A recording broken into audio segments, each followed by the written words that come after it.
Assalamualaikum warahmatullahi wabarakatuh. Mohon izin Pak, kami dari kelompok 14 izin untuk mempresentasikan tugas pertemuan 15 mengenai perbandingan Public Weather Service di Indonesia dan di Singapura.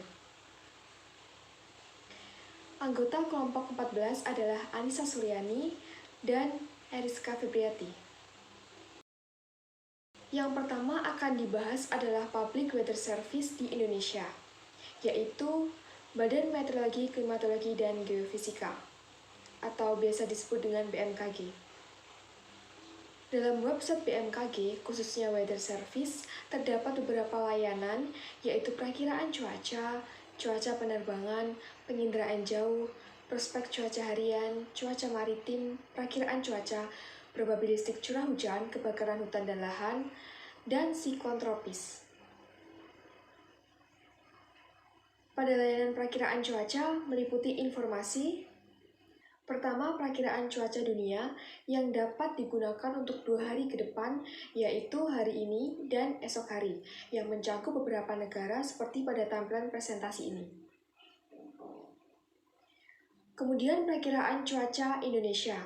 Terdapat 3 hari perakiraan, yaitu hari ini, esok, dan lusa yang mencakup 33 provinsi di Indonesia. Lalu perakiraan cuaca DKI Jakarta, terdapat 3 hari perakiraan, yaitu hari ini, esok, dan lusa yang mencakup beberapa daerah di ibu kota, yaitu Jakarta Barat, Pusat, Selatan, Timur, serta Kepulauan Seribu. Selanjutnya adalah perakiraan cuaca berbasis dampak atau biasa disebut dengan Impact Based Forecast atau IBF. Pada layanan cuaca penerbangan meliputi informasi. Pertama, laporan cuaca aktual bandara yang menginformasikan bandara terkait waktu pengamatan dalam WIB, parameter angin, arah dan kecepatan, visibility, kondisi cuaca, suhu, titik embun, dan tekanan udara. Selanjutnya, perakiraan cuaca bandara meliputi informasi bandara terkait waktu perakiraan dalam WIB, parameter angin, arah dan kecepatan, visibility, kondisi cuaca, dan probabilitas. Pada layanan penginderaan jauh, meliputi citra satelit dan citra radar. Untuk citra satelit dalam BMKG, terdapat 18 jenis citra satelit, yaitu Infrared Enhanced, Natural Color, Water Vapor Enhanced, Rainfall Potential, RDCA, dan Cloud Type. Kemudian Cloud Top Height, Convective Cloud, Q-Hotspot, Polar Hotspot, QS-Map Rain Rate Hourly, QS-Map Rain Rate Daily. Selanjutnya ada GS-Map Consecutive Dry Days, Visible, Vektor Angin, Enhanced Jabodetabek, Citra Sebaran Asap, dan Citra Sebaran Abu Vulkanik. Untuk citra radar, seperti yang ditunjukkan pada gambar di atas. Citra radar ini sendiri akan dibuat di beberapa titik di Indonesia, contohnya seperti gambar sebelah kanan, yaitu daerah Yogyakarta yang dipantau dengan menggunakan radar Yogyakarta. Pada layanan prospek cuaca harian meliputi 1. Ikhtisar cuaca harian yang memberikan informasi mengenai kondisi cuaca 24 jam terakhir dan perkiraan 3 hari ke depan. Dalam laporannya itu sendiri berisi catatan hujan harian di wilayah Indonesia. Kemudian catatan hujan harian di wilayah Jabodetabek, kejadian bencana akibat cuaca ekstrim, lalu analisis terkini meliputi kondisi global, regional, dan lokal, serta adanya prognosis. Selanjutnya ada perakiraan untuk 3 hari ke depan yang dilihat dari analisis kondisi cuacanya. Kemudian terdapat juga peringatan dini, serta dibuat remarks.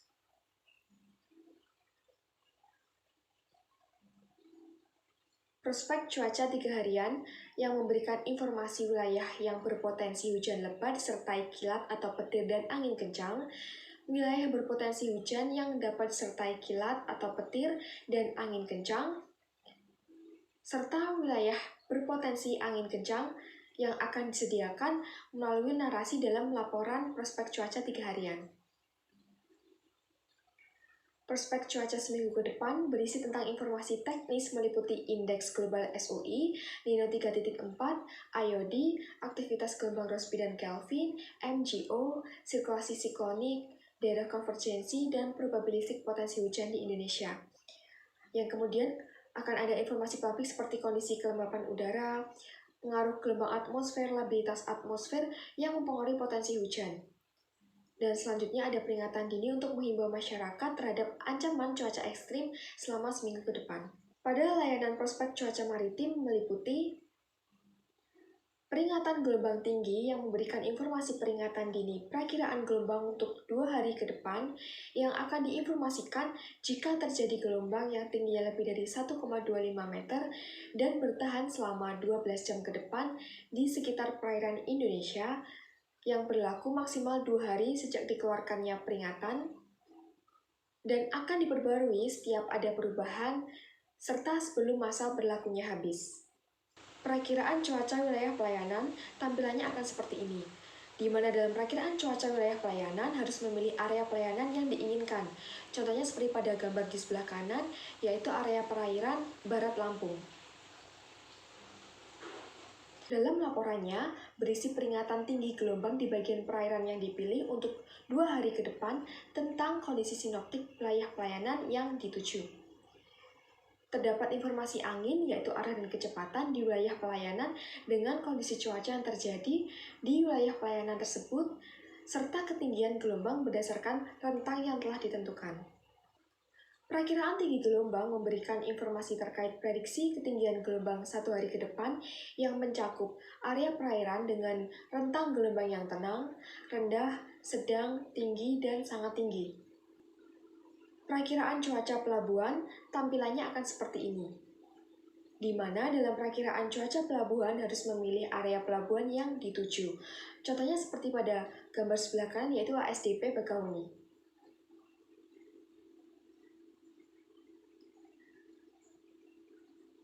Dalam laporannya berisi informasi perakiraan tinggi gelombang di perairan pelabuhan yang dipilih untuk 1 hari ke depan. Informasi tersebut berupa nama pelabuhan, kondisi cuaca, informasi angin yaitu arah dan kecepatan angin, visibility di wilayah perairan pelabuhan, serta ketinggian gelombang berdasarkan rentang yang telah ditentukan. Pada layanan perakiraan angin di PWS Indonesia, menggunakan angin 3000 feet berupa streamline yang digunakan untuk 1 harian, di mana dapat dilihat tiap jam 7 waktu Indonesia bagian Barat atau 00 UTC. Pada layanan kebakaran hutan dan lahan di PWS Indonesia, terlebih dahulu dapat memilih wilayah dan waktu dalam kolom hari, serta dapat memilih indeks yang akan digunakan. Berikut merupakan contoh peta observasi Spartan atau kebakaran hutan dan lahan yang dilihat dari 2 indeks saja. Pada layanan siklon tropis di wilayah Indonesia, tidak dapat dilakukan pemantauan, dikarenakan untuk Tropical Cyclone Warning Center atau TCWC di Jakarta tidak aktif. Maka dari itu, kita tidak bisa melakukan pemantauan secara langsung untuk pertumbuhan siklon tropis di wilayah Indonesia. Selanjutnya, masuk ke dalam Public Weather Service dari negara Singapura, yaitu Meteorological Service Singapore atau MSS. Berikut tampilan web dari weather.gov.sg dengan PWS-nya terdiri dari ada forecast, marine forecast, current observation, rain area, satellite image, astronomical data and tides, ultraviolet index, lightning information, dan world forecast.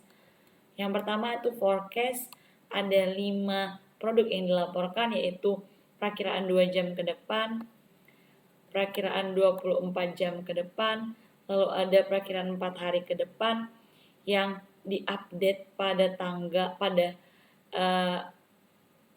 hari sekali, yaitu jam 5 AM atau jam 21 UTC. Seperti yang kita tahu bahwa koordinat time universal Singapura yaitu plus 8 dan pada jam 6 PM atau jam 10 UTC. Lalu ada monsoon update yang berisi tentang keadaan cuaca secara global, regional, dan lokal di wilayah Singapura. Lalu ada world forecast. World forecast pada Singapura didapat dari WMO yang hanya menampilkan beberapa negara dan kota di negara tersebut. Seperti pada gambar saya contohkan, yaitu di benua Asia, negara Indonesia, kota Jakarta.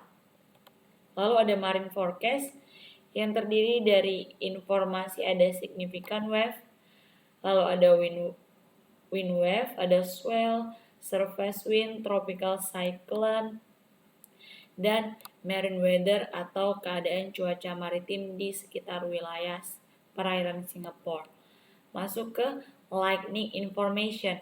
Pada halaman atau web lightning information ini berisi peta dan di dalamnya terdapat legenda berupa ada lokasi cloud to cloud lightning dan lokasi cloud to ground lightning serta warna yang menyatakan bahwa berapa lama diperkirakan petir akan terjadi serta simbol lain yang menyatakan bahwa kekuatan petir yang terjadi atau lightning yang terjadi.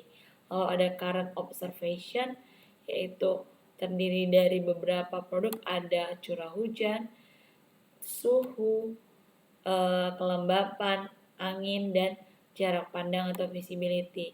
Lalu ada ultraviolet index atau UV, berisi grafik sinar UV yang terdapat pada hari di mana kita membuka web dari MSS, serta ada advisory on sun protection measure, dan ada UV protection methods, yaitu bisa menggunakan diberikan saran untuk menggunakan sunscreen, topi, kacamata atau payung.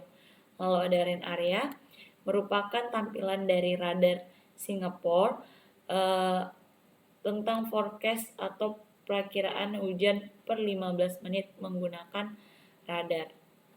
Ada wilayah Singapura saja, lalu 240 km range di Singapura dan 480 km.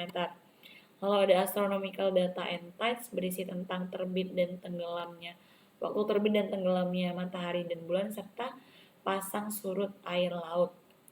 Lalu ada satellite image,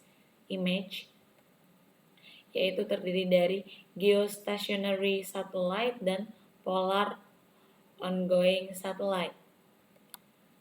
Setelah kita membahas BMKG dan MSS, maka kita akan menemukan persamaan dan perbedaannya. Yang pertama itu, kedua PWS memiliki layanan perakiraan cuaca, tetapi BMKG menginformasikan lebih spesifik terhadap lokasi dan waktu, sedangkan Singapura memberikan layanan spesifik pada waktu saja untuk wilayahnya, karena untuk wilayahnya tidak begitu spesifik karena luas wilayahnya lebih kecil daripada Indonesia. Lalu BMKG dan MSS memiliki PWS penginderaan jauh berupa satelit dan radar, lalu BMKG dan MSS memiliki PWS maritim di kedua web tersebut. Lalu pada BMKG terdapat layanan cuaca penerbangan, namun pada website MSS tidak. Lalu ada pada MSS terdapat layanan cuaca pemberitahuan petir, namun pada BMKG layanan ini dimasukkan ke dalam gempa bumi dan tsunami. Lalu PWS di Singapura memberikan layanan UV, sedangkan BMKG juga memberikan tetapi masuk ke dalam kualitas udara. Lalu nomor 7, PWS di Singapura memberikan layanan untuk pemberitahuan terbit dan tenggelamnya bulan dan matahari serta pasang surut air laut. Sedangkan pada BMKG, informasi tersebut dilaporkan pada bagian gempa bumi dan tsunami. Lalu, pada PWS di BMKG memiliki layanan pemberitahuan kebakaran hutan, sedangkan MSS tidak. Lanjut nomor 8, pada PWS di BMKG memiliki layanan impact based forecast, tetapi di MSS atau Singapura tidak. Lalu ada BMKG memiliki perakiraan angin dalam bentuk streamline, sedangkan MSS tidak. Nomor 10, pada BMKG terdapat probabilistik hujan, namun MSS tidak. MSS hanya melaporkan cuaca keseluruhan tanpa ada spesifikasi layanan kemungkinan hujan terjadi seperti pada PWS di BMKG. Lalu nomor 11, sama-sama memiliki layanan pemberitahuan tropical cyclone. Dan nomor 12, BMKG memiliki ikhtisar cuaca harian dan prospek cuaca yang lebih lengkap dan spesifik terhadap wilayah di Indonesia dan memiliki peringatan dini. Sedangkan MSS memiliki peringatan dini juga, tetapi tidak menampilkan sespesifik BMKG, dikarenakan wilayah dari Indonesia sangat luas dibandingkan Singapura. Lalu, dapat kita simpulkan bahwa secara keseluruhan pada web dari BMKG dan MSS untuk Public Weather Service, BMKG memiliki layanan yang lebih lengkap dibandingkan PWS di Singapura. Hal tersebut terjadi karena wilayahnya lebih luas dan beragam topografi untuk Indonesia, serta Indonesia memiliki koordinat memiliki perbedaan 3 waktu, sedangkan di Singapura hanya 1 waktu saja. Selain itu, web dari BMKG merupakan jenis web yang friendly for user atau mudah dipahami karena menarasikan grafik dan peta yang ditampilkan. Sedangkan pada Singapura hampir rata-rata menampilkan grafik dan peta saja. Sekian paparan dari kelompok kami. Mohon maaf jika banyak terdapat kesalahan. Kami tutup.